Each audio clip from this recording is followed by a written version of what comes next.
Staying in Contact. I'm London Mitchell. In this installment, I have the honor of talking to an amazing young woman, a graduate this year from Clay High School and the first place winner at the National Conference of Business Professionals of America for her computer modeling. And Mike's side with us also is her very proud father. Eric Fuller owns up to what he calls a very proud parent moment when he saw his daughter's dedication pay off with national honors. Daughter Emma told me that competing helped her learn new skills and make connections that will benefit her in the future. BPA, Business Professionals of America. Emma tells us about this organization and its impact on her high school career. It's a student organization, similar to DECA, where kids can go compete in a bunch of different kinds of competitions. And we focus on things like software or office jobs. So the competition I competed in was computer modeling, but there's a tons of other different competitions. And it's basically we have regional, state, and national competition, and top three from every single competition get to move on and compete in whatever their event is. Okay, pardon my ignorance, but what is computer modeling? So computer modeling, it's you most commonly see it in things like video games or animation. It's basically like making 3D characters or worlds that you can interact with in like video games or, like I said, animations. And you do all of this kind of activity as a high school student? Hmm. Well, this to me is incredible because I would assume now that you've got a major head start in a career that will probably be all about computers. Uh-huh. So tell me, what's the next step for you now? You're a graduate of Clay High School, just graduated. You're off Hmm. to college next year. Where at? I'm going to the University of Toledo and I'm going to be studying computer science engineering and hoping to also work on other 3D modeling projects kind of in my own time. That sounds great. Now you're a Hmm. national award winner in the BPA competition. Hmm. What all does that entail, Lord? Give us some background as to what it was like to compete, what you had to do. Were you nervous? I was definitely very nervous. I competed in the same competition last year, and having done it before made it a little bit easier. But for my competition, there's different types of competitions. So mine is a judge, meaning that I get to prepare things and then give a presentation. So I have two scores for my final judging, which is a technical score, which takes into account my actual project and how it looks and if it follows all the rules and the rubric. And then I have a presentation score where I have a 10-minute presentation explaining kind of all the ins and outs of my project and my creative process in making it. It sounds like it was a lot of preparation work. I guess you were really motivated, but what creates that motivation in you to want to go this extra step to compete not only against other students from across the country, but I understand there were international students as well? Hmm.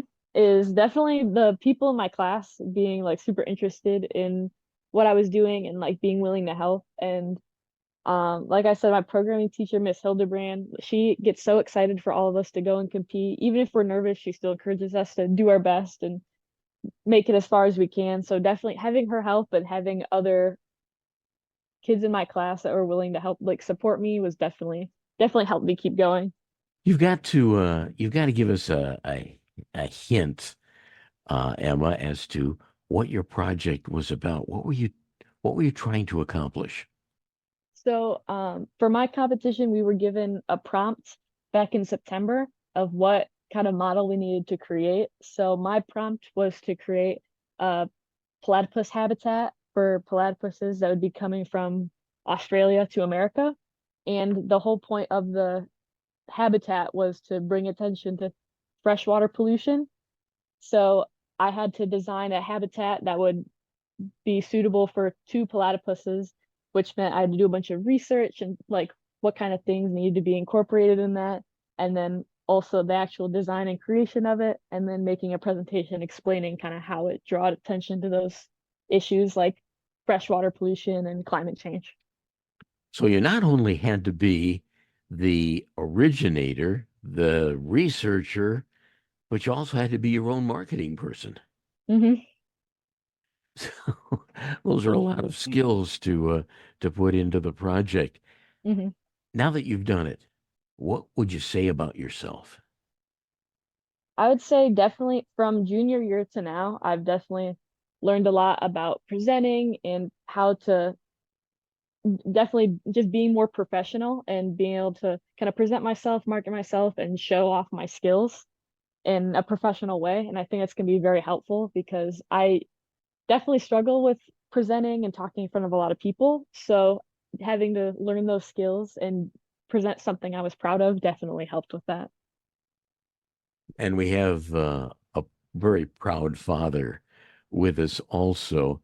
First off, I can't say enough about Oregon City Schools, the administration, and just really backing this program and giving these kids the opportunity to really excel and achieve their goals and really hone in on a skill set that they really want to accomplish. Um, Emma's one of the most humble kids you'll know. Obviously, in the press release, I stated she's the first female to ever make it to nationals and win it for Oregon City Schools. They have yet to determine or haven't gotten back to me on what that looked like as far as statewide goes.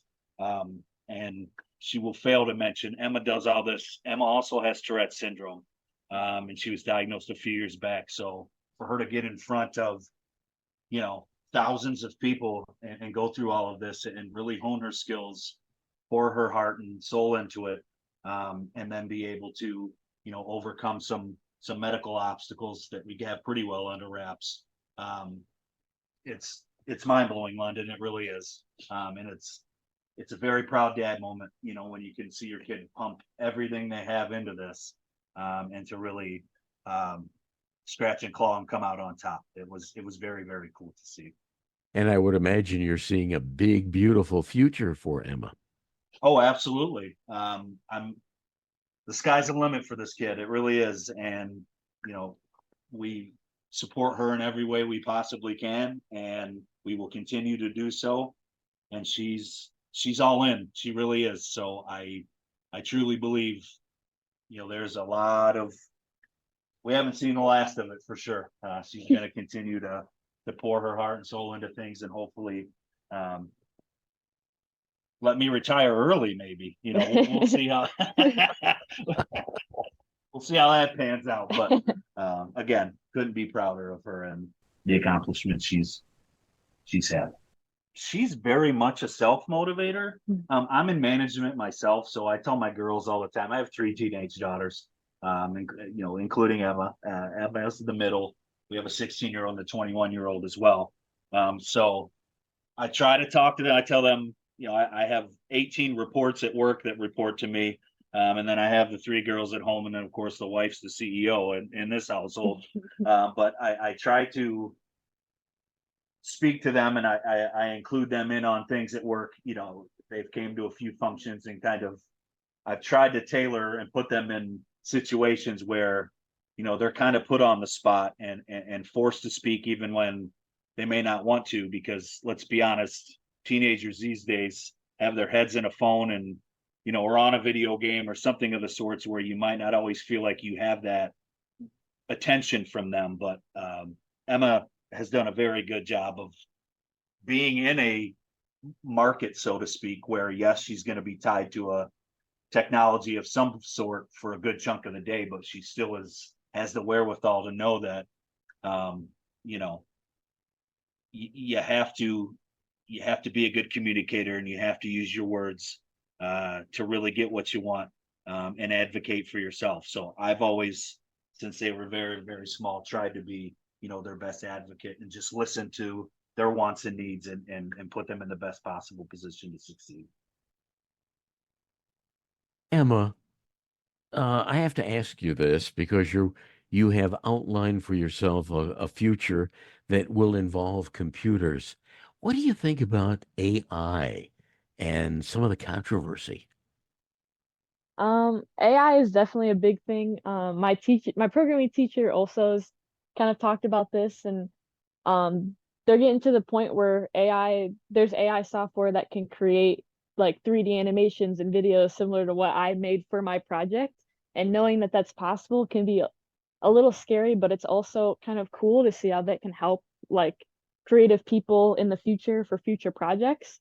But it's definitely a little scary to see kind of where the limits are going to be with AI, and having things like done automatically like that, like big projects that take hours and hours, it definitely, saves time and can help people, but can also kind of limit what people are able to do on their own and kind of diminish other people's work. So I think AI is a great tool, especially for doing things like writing or, you know, having a starting point for a lot of projects. But I think it's important that we recognize people for their own ideas and their own creative work. When I was your age, there was a very popular comic book about robots trying to take over the world. A lot of people are still afraid that maybe computers eventually will start thinking for themselves. And you think that's going to happen? I don't think it's gonna go that far. Personally, I think that AI is definitely getting to a point where it's a little scary how much it can do compared to where it was at even just a few years ago. But I think that once we learn how to kind of limit and monitor those kinds of things, it can be a great tool for people, especially people in creative industries and automating things that people don't necessarily want to do day in, day out. So I don't think it's gonna turn into robots taking over the world, but I think it's definitely gotten to a point that we didn't see it getting to even a few years ago. So yeah, I think it's going to be really helpful for people in the next few years. Well said. Well said. And again, congratulations on your success with BPA and you are going to be a very successful student at the University of Toledo, my alma mater, I might add. And I wish you all the best. And Eric, you have every reason to be proud of your daughter. London, I appreciate the kind words, and we're extremely proud of her and look forward to what the future holds for her. Eric Fuller and his daughter Emma Fuller, showing us how very important extracurricular activities in high school can be. I invite your comments. Log on to my webpage, londonmitchell.news, and please accept this invitation to join us next week as we continue staying in contact. Previous programs are available on Amazon Podcasts, Apple Podcasts, Podbeam, and londonmitchell.news.